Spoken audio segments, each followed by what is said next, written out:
And joining me now today is a very special guest, joined by one of the world's leading global voices, CNN's GPS show anchor, columnist with the Washington Post, political commentator, author, latest book, Age of Revolutions, Fareed Zakaria. Always good to see you. We're speaking at a moment in time in the world where the world seems to be on the precipice of an escalating war in West Asia, and we've got a US presidential election in less than a month. Let's talk about the war first. It's been more than a year, and if anything, the bombing seems to be further intensifying with the threat of the war spreading to other parts of West Asia. How frightening is the specter now of this escalating conflict in West Asia? Thanks, Rajdeep. Always a pleasure to be with you. And I think you framed it well, because I do think that we are now at a moment of real danger of something escalating into a regional war. Because what has happened now is that we have shifted from the Israel-Gaza issue, which is a separate issue in a sense, and there's all kinds of issues relating to disproportionate use of force and things like that. But the outcome is obvious. Israel is the giant here, right? What we now have is Israel trying to take on a very thorny problem it has been facing for many years now. What Iran has been doing for the last, I would say, 10 years is using an array of proxies, Hezbollah in Lebanon, the Houthis in Yemen, the militias in Iraq and Syria, to put pressure on Israel and occasionally on Saudi Arabia and the UAE to keep them off guard. And finally, Israel has decided, rightly or wrongly, it has decided it is going to take the battle to the enemy. And so you have to view the attacks on Lebanon as a wholly different issue. What Israel is trying to do is to end this dynamic of constant rocket fire coming from Hezbollah into northern Israel, the Houthi fire coming from the Yemen into Israel. And so they're pushing back, and they are now beginning to ask themselves, should we push back against Iran itself? So what you're seeing now is an effort by Israel to say, enough of this dynamic where we are constantly being bombarded, rained on by these rockets. Yes, they don't get through because we have this iron defense, but we are going to reestablish deterrence in the north. Now, the big question is, will it work, and will Iran be willing to accept this change dynamic, or will it respond? And that's why I say it's the moment of maximum danger, because now you have the real possibility of direct escalation, direct tit for tat between Israel and Iran. And Iran is, it's not a very powerful country, but it's not a militia like Hezbollah. This is 80 million people, one of the world's largest petroleum exporters. So is that a possibility or an inevitability now of a direct Israel-Iran conflict, given what Iran did last week with its ballistic missile attacks? Because that seems to be the real danger at the moment for even countries like India, what that would do, not just to regional peace, but to oil supplies, the fact that would perhaps bring the United States also more directly into the conflict. Are these now, is it almost inevitable more than just possible? It's inevitable there will be some trading of attacks. Let me put it to you this way. The Biden administration is trying to convince Iran, the Biden administration is trying to convince Israel to strike Iran, but in a way that is not dangerously escalatory. What does that mean? That means don't hit the nuclear programs, the nuclear sites, which, remember, are to this point still civilian sites. Don't hit the oil refineries, which is Iran's lifeblood. Hit military sites, intelligence sites, and such. And what they're then hoping is that the Iranians will view that as not escalatory and might do something modest or moderate in response. And then the Israelis can maybe do something even more moderate. You see, they're trying to engineer a kind of de-escalation cycle where each strike then becomes lower in magnitude. The danger is, A, the Israelis won't listen, and B, the Iranians might not perceive it that way. So there's a lot that could go wrong here. but the administration is hoping that the Israeli strike will be viewed by the Iranians as not the worst thing they could do. Therefore, the Iranians will do something, lesser, and then the Israelis will. So you kind of, it's almost like landing a plane. To add to your A and B, Israel may not listen, Iran may respond very differently. Is C, you mentioned the Biden administration, which is really, many believe, a bit of a lame duck at the moment, doesn't have the moral and political authority to impose itself on the region. We've got an election in just a few weeks. Does that make it even more complicated? It does make it more complicated. I think the issue is not so much moral authority or any of that, because the only country with which it has leverage is Israel, and Israel doesn't think the Biden administration should be pushing it harder on the Gaza issue. If anything, they think it's pushing too hard. But there is this reality of the politics of it. This is not an easy time for any American administration to put a lot of pressure on Israel, and the Biden administration is caught in a situation where already the pressure it has put on Israel is costing it very dearly in the American political system. There are lots of people in America who believe that the Biden administration is being too tough on Israel, and there are lots of people who think it's being too soft on Israel. So it's trying to walk a very narrow path. There's only a month left. And by the way, add to all this, Bibi Netanyahu, the Prime Minister of Israel, is one of the most shrewd players in the world and one of the shrewdest observers of the American political scene. He knows everything you and I have just said, Rajdeep. And so he knows he has a window in the next 30 days where he can act with greater freedom than he would perhaps once the election is done. We'll come to the election in a moment, but therefore what you seem to suggest, given what Bibi Netanyahu is probably thinking at the moment, the next 30 days could see further escalation. So these 4 weeks in that sense become critical now, given the fact that Israel has held off so far from striking against Iran. But are we going to see whatever has to play out possibly even further in the next 4 weeks? Already today a UN mission has complained that there have been bombings close to the UN mission in Beirut. So are we going to see a further escalation? Is Netanyahu determined for his own political survival and identity to go on escalating with this war? See, the reason I think you're right that there's a real danger of this kind of escalation is it's not just Netanyahu. Everything you said about Bibi Netanyahu is correct. But add to it, this is one area where he is not pushing and the rest of the war cabinet is reluctantly going along. This is a case where the other members of the war cabinet, Gallant, the defense minister, the heads of the Israeli defense forces, are also fairly aggressive. Because as I said, you have to understand what Israel has been facing for several years now is this series of militia attacks, bombardments, rockets being rained. And there has been a strong sentiment within the Israeli security establishment that we have to change this dynamic. We have to establish some kind of deterrence coming out of there. You can imagine there's a similarity here in terms of India-Pakistan, where there is this, when you face this kind of pinprick attack, these pinprick militia or terrorist attacks, call them what you will, at some point, there is often a feeling within the larger, the stronger nation. Yes, we can deal with these, we can absorb them, but should we strike back and reestablish deterrence? No, but there's one thing to strike back and there's the other thing to strike back disproportionately. The criticism of Israel has been that they have struck at Gaza and particularly disproportionately, killing thousands of innocent civilians as a result. And that, in a way, has also led many leaders in the world to say, enough is enough, we need to stop it. Do you really see the war, therefore, at all, Israel being put in a situation where the global community can't put any pressure anymore? Does anyone have any leverage really? Not really, Rajdeep.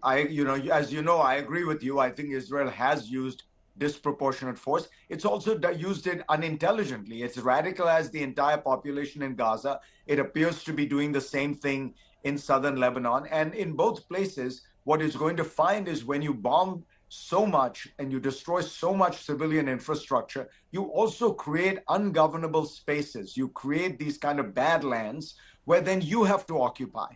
And you're mired in an occupation. They will have to reoccupy Gaza. My guess is they will have to reoccupy parts of Lebanon. Remember, they were in there for almost 20 years. And these are no-win disasters for Israel. But Israel, to answer your question, Israel, I think most people don't understand that October 7th of last year was a kind of existential moment of fear and panic for Israel. They are in a kind of moment where they say, to hell with the world, we are going to do what we have to do. We are going to scare the living daylights out of our neighbors so that they never dare do anything like this again. Is it all wise? Is it strategic? Not in my view. In my view, what they're doing is going to create a lot of problems for them down the road. But what I mean is they are at a moment where they are not listening to the United States, and that's really the only power that has any leverage over them. You mentioned the United States. If now, as seems inevitable, the conflict does expand into an Israel-Iran conflict, does that draw the United States invariably more directly into the conflict, given the fact that Iran is one of the countries of the world that the U.S. State Department labels a state sponsor of terror, one of the countries that the U.S. for years has said is the center of terror and radicalism? My guess is the U.S. will try to stay out, except in the sense that it will provide defensive technology and defensive help to Israel. So if Iranian rockets rain over Israeli cities, the U.S. will try to interdict them. But I don't think the U.S. will get directly involved. I think America has been trying to play the role of kind of dampening the pressures, bringing down the temperature. And they recognize, I think, that if they were to get involved directly in any offensive move, that would then have the danger of escalating things further. So before we come to the U.S. presidential election, the best case and worst case scenario that you therefore see in West Asia in the near term, and when I say near term, I mean over the next month or two. Best case, the Israelis do a limited strike on Iranian military facilities, not the oil refineries, not the nuclear program. The Iranians read that as a de-escalation. They themselves then maybe fire, 50 rockets at places, giving enough notice that they know they'll all get interdicted. The Israelis regard that as okay, where either we're down to nothing, or maybe we do something small. And as I say, the plane lands. You get a de-escalation cycle. The worst case scenario is the Israelis strike Iran's nuclear facilities or oil refineries. The Iranians regard that as massively escalatory. They do something big. By the way, oil will go to, $200 a gallon or $150 a gallon momentarily. And then that sets off a kind of global panic. So I think there's a lot that could go wrong here. Given the fact that there seems little prospect, therefore, of any kind of ceasefire in West Asia at the moment, how does that, before the November 5th election, how does that play out on the polls? Let's look at the impact it has domestically. You're there in America. How is this playing out among the people? Is that the top issue on the minds of the people, or is it still the economy? The issues in the U.S. election are mostly domestic. It's the economy, it's immigration, it's these cultural issues like abortion, with a so-called woke agenda. Foreign policy plays a limited role. But here's the problem, Rajdeep. The election is a statistical tie. There are these 7 states that matter. In each of these states, whichever candidate is winning, they are winning by 1 or 2 points, well within the margin of error. So when we have traditionally said foreign policy doesn't matter, that's wrong. It matters because 50,000 people in Michigan voting one way or the other could make a big difference. 25,000 people voting in Pennsylvania could make a difference. People forget this, but in the last election, Joe Biden won the popular vote by, I forget now, millions and millions of votes, but I think it was 5 million votes. That's right. But he won the Electoral College by 43,000 votes in one state. If 43,000 votes had gone differently in one state, you would have had a different outcome. And when the margins are that low, everything matters. The weather will matter. So foreign policy will matter. Because, Jewish American voters have traditionally tended to vote for the Democrats. You've got sizable Jewish communities in some of the swing states, Pennsylvania, in Georgia. Same can be now even said of Arab American communities in Pennsylvania and Michigan. So is there that split in U.S. society when it comes to the war in West Asia that could reflect on preferences between Democrats and Republicans? Yes. Again, I wouldn't exaggerate as a kind of American issue with that, that is causing vast majorities of people to change their votes. Mm-hmm. But the point is a small group of people changing their votes could matter. Most Jewish Americans live in large states that are Democratic. So the Jewish vote is not so big a deal. Most Jewish Americans live in New York and California and New Jersey and Connecticut and Illinois. Those are very safe blue states. But there are some, as you say, in Pennsylvania. But the more significant thing here is Arab Americans in Michigan and in Pennsylvania. Let me, though, look at the two candidates, contenders for presidency, Kamala Harris and Donald Trump. How much of a difference will it make to the war in West Asia and in general to world peace, given what's happening in Ukraine as well? Who becomes the next president of America? Does that make a major impact on U.S. foreign policy choices in the near term now? It's a good question, Rajdeep. On the war in West Asia, I actually don't think it will make that much difference. The American political system largely reflects the reality that Americans are very pro-Israel. And, that is not a Joe Biden thing. That is, remember when Barack Obama tried to put a certain amount of pressure on Israel to stop the settlements in the West Bank and things like that. Netanyahu just went to the Republicans in Congress, did a kind of end run around Obama and got what he wanted because the congressional support was so strong. So Trump may be a bit more pro-Israel than Biden, but you never know with Trump because it's all so personal. But I don't think that will make that much difference. The war in Ukraine, I think it does make a big difference. Look, Trump basically has some kind of a affection for Putin. We've seen this in the recent revelations that he sent Putin COVID tests in the early part of the pandemic. And he regards Ukraine. Remember, Ukraine is the place where that was his first impeachment because he essentially tried to blackmail President Zelensky. When Zelensky asked for weapons, he said, I'll give you weapons if you will start an investigation into Joe Biden. So that piece of it, Trump has a bad history with Ukraine, whereas Kamala Harris will continue Biden's policy of very strong support for for Ukraine. So there, I think you're going to see a big difference. The huge difference on foreign policy for India, of course, will be Trump has promised tariffs, 10% tariffs on all goods coming from around the world, and he has criticized Indian, back office, outsourcing.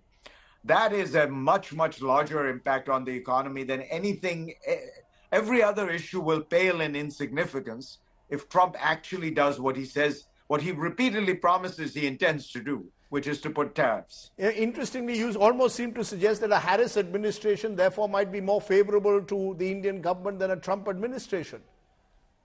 Look, Rajdeep, the problem with Trump is you always never know if he means what he says because, let's face it. I mean, this is a guy who's most of his life bullshitted his way through whatever he's doing, even when he was president. I mean, I think they counted, some Washington Post account was there were 30,000, let's say, misstatements or falsehoods. So you don't know what he's going to do. But if he does what he says he's going to do, and he keeps saying this, 10% tariffs across the board, 60% on China, I mean, that would be very, very tough on the Indian economy. For India to move to its next phase of growth, it needs to be able to export high value added goods, particularly to markets like the US. So I think it also has the broader danger of actually beginning a kind of decoupling of this world of globalization, because other countries will feel the need to have to put some kind of retaliatory tariffs. So that's a very dark scenario if it actually happens. And it's a scenario, by the way, in which The US might be fine because the US is a huge domestic economy. And China might be fine because China is a huge domestic economy. But for the rest of the world, it'll be very tough. I'm not sure whether you're a betting man, but if you were a betting man, given, as you said, the swing states within the margin of error in this US presidential election, who do you think has the edge as we stand today? The polling suggests that Kamala Harris has the edge. She has a 3-point advantage nationally. And if you look at the swing states, if every state were to go the way the polling currently has it, she would narrowly win. But Rajdeep, I'm not a betting man in general, but I would definitely not put a bet on this one because the margins are 1%, half a percent, in some cases a quarter of a percent. And my concern is Trump has tended to do better than the polls in general. There is this phenomenon of the shy Trump voter. That's right. The person who is unwilling to admit to the pollster that he or she is going to vote for Trump. We saw the shy Modi, the shy anti-Modi voter in the last Indian election. There's some similar, thing going on here. We're getting our polls horribly wrong, one state after the other, national election, now even state elections like Haryana. But in conclusion, Fareed, let me just bring you back to West Asia and India. Do you think India has any role at all to play? How do you believe we have any leverage either in West Asia or in Ukraine? Because we keep hearing voices saying we want India to play a role. Is India's best option just to stay away and watch this unfold? No, I think India has a very viable role, and Prime Minister Modi actually has a role because he's on the international stage. He's often been quite skillful. Look, India has always, despite all the fancy, self-righteous rhetoric, and this goes back to the days of Krishna Menon and Nehru, India actually doesn't play a very big role in foreign policy. It is opportunistic. It largely minds its own business. But if it wanted to, it actually has a very viable role, and I think it would be a very constructive role to play. Look, the war in Ukraine is frozen. There are very few parties who have the credibility to talk to both sides. Mm-hmm. I would argue there are really only two leaders worldwide, Erdogan of Turkey and Modi in India. So if Prime Minister Modi were to propose some kind of situation where he acts as an intermediary and conveys messages from the Russians to the Ukrainians and vice versa, I think he could play a very constructive role, and I think it would be useful to do it. It would raise India's profile. The question is, does he want, this is one thing that people will begin to realize about the US. To play this role of honest broker and global player, it's a thankless task, because you don't get that much for it, and everybody blames you. People will be clipping what you're saying now. Fareed Zakaria is saying that Erdogan of Turkey and Prime Minister Modi are the two world leaders, you believe, who can play the role of a potential honest broker between Putin and Zelensky. Correct. And I think Modi even more than Erdogan. This is Modi's great opportunity to be a global statesman, should he want it. I think he would have to get energetically involved, and he would have to, be willing to really be an honest broker. But I think he has the platform, he has the potential, and I think he has the diplomatic skill to do it. In conclusion, therefore, Fareed, do you believe that the world is in a more dangerous place than it was a year ago? We referred briefly to October 7th, 2023, the attack by Hamas. Has that, on the back of what happened in Ukraine, disrupted the world entirely? Are we heading towards a new, more chaotic world order with a, dare I say, weakened United States, irrespective of who comes to power after November 5th? Are we seeing, therefore, a multipolar, weakened world, therefore potentially more disruptive? The way I would put it, Rajdeep, is we are seeing multiple challenges to the international order that the United States and the West set up in 1945, and that was then expanded after the end of the Cold War. You are seeing a frontal assault to that security system in Europe and to the values, the core values of that system, which are no aggression, no acquisition of territory by force, no legitimization of conquest. That's happening in Europe, at the central arena in Europe. You're seeing in the Middle East an Iranian effort to kind of upend the US led security system that rests on countries like Saudi Arabia, Israel, and Egypt. You are seeing in East Asia a more quiet effort by China to slowly but steadily replace the United States as the dominant power in the region. So you really have these three arenas, Europe, East Asia, and West Asia, where you are seeing challenges to the existing international order. The question is, will the United States and other countries that believe in that order, and I would argue India benefits enormously from this order and should be willing to play a part, will those countries come together to shore up that order? Because you're right, Rajdeep, the United States is very powerful, but it is no longer so powerful that it can do it all on its own. It needs help. Okay. Fareed Zakaria, as always, wonderful to have you on the show to share your wisdom and give us the big picture as we enter these uncertain times. Thank you so much. Stay well, stay safe, and always good to talk to you. We'll, of course, talk to you, I hope, closer to the elections and then post that. These are exciting times, but turbulent times as well. Thank you so much for joining me. Always a pleasure, Rajdeep.